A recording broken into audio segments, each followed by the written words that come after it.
Lukey, last night I did my speed awareness course. You'd be Oh pleased to shit! know. I forgot about that. How So was it? I was in my new car and I drove it. Your Jaguar, the Jag. The Jag. I drove my car too quickly. 48 and a 40 coming out. Without realising it, presumably, because it's a smooth car. It's so smooth, and mine it's does just a faster car, and it was like the second day I had it, and all that. So You refused to tell me what it was before. Speed awareness course it is, and that's an interesting thing. It was all on Zoom. A guy called Levi, who lives in Birmingham, doing them all, and it was just 2.5 hours of. Andy Brassel kind of warned me about this because he knows. What's Brassel been speeding? He knows somebody who did a speed awareness course. I'm going to say.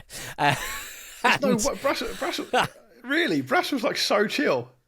I'm not saying that Andy Brassel did a speed awareness course. I'm saying that Andy Brassel knew someone who did a speed awareness course. Saying Right, well, you can did. say then. Fine, Yeah. you can say it. Right, he I'll said check with him that there was a woman who would not stop trying to defend her position as someone who broke the law. You know what I mean? Like, Right. and I had that in mind where a woman would not stop saying.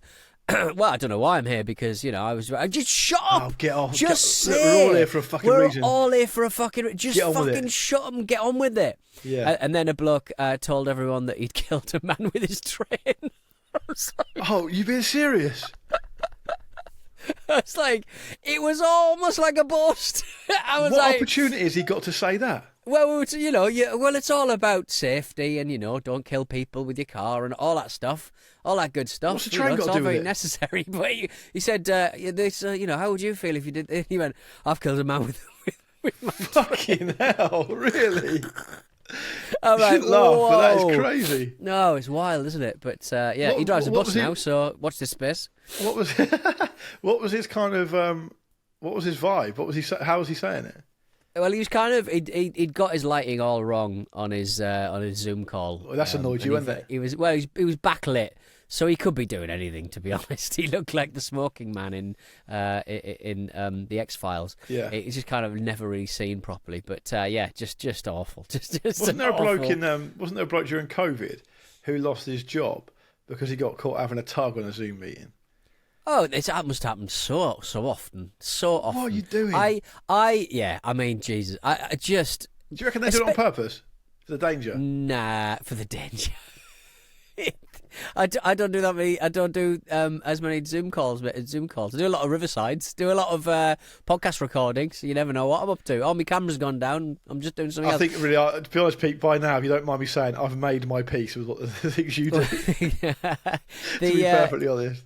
But like, do you remember? There's these people who will go around like public Zoom meetings, because you can sort of trawl the internet for Zoom links and stuff, and jump like council on meetings and stuff like that. council meetings and Yeah. stuff, and you don't really need a password. You can just jump on and play some very graphic, usually gay porn, and there's something lovely about seeing, and then you upload the video that you've captured of all the people reacting to your, big old fucking dildo going up a man's bum, and you put it online, and it's really funny to see the gamut of reactions through all of the people who are on the call. So it ranges from people who are just like not really paying attention to people who are instantly shocked to people, usually older people, who are just going, sorry, I can't really see what that is. What's going on there? Confused, and then younger people who are just fucking cracking up. I love. It's usually like some kind of lecture or meeting. I love stuff like that. So I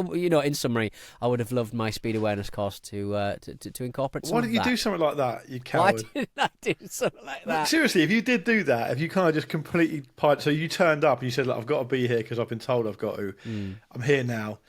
What's expected of you? Because I'm surprised you were on it, given that you're someone with a reputation who just throws money at every problem. I don't think you can really throw money, and I'm not Charles and Zogby. You can't just get someone else to do your. Can't you just choose to pay the fine though, and not do the speed awareness course? No, you pay I think you is pay it for for a the speed points? awareness course. You pay for the speed awareness course, and if you don't, you get the point on your license. Right. And I'm in a quite precarious position because in the first 2 years of getting your driving license, You can only get 6 points. You can only have 6 points, and then they take your license off, and you got to do your test again. But look, I felt the need for speed. I was up with the beak and now I'm The I'm a fact that free you man bought again. a Jaguar saloon car is just amazing. It's just, I can't wait to see you in it. Why is it funny? Because- I went to the shop. I went to the car shop. I gave him my old car. I said, that seems like a lot more car for a little bit more of an outlay. And I got it. And Yeah, then you I told me the covered... story. I just think it's funny. Why do you think it's funny? Because it's like... You've got a big, long car. Yeah, but I I'm a think big, long man. I think you're making a category mistake here. I'm not bothered Category about the S. size of it. Right. I think it's just funny that you look. I'll put it out to the listeners. Tweet us, email in hello@lukeandpeach.com. Is it funny that Pete's driving a Jaguar car? I think it is. You may disagree. Yeah, but I didn't know that Jaguar has such a pathetic reputation of men of a certain age buying a so-called premium luxury car. For me, I didn't know. For me, the reputation is it's driven by a man who's potentially got, some kind of problematic relationship with alcohol, who's been kicked out with by his wife and is now living in the back of it and swilling mouthwash every morning and putting a load of aftershave on. That's what I think of. Very rooey boot, that's all I'm saying. In which case it does suit you perfectly. Yeah, exactly. Yeah, I'm actually annoyed by the size of the boot of my car because I completely underestimated how much fucking stuff I needed, and I had all the stuff. We had all the stuff we needed when we became parents, but it was very hard to visualize it all. With needing all of it at the same time, putting it in there, and it's just right. I don't feel like I feel like if I had my time again, I'd maybe have bought a different shaped car with a slightly bigger boot. Like your Kia Sportages, a tall kind of hatchback. That's what you said you were going to go for. I know. Well, and you bottled it for some reason. All I'm saying is, can we swap cars? Yeah, fine. Absolutely fine.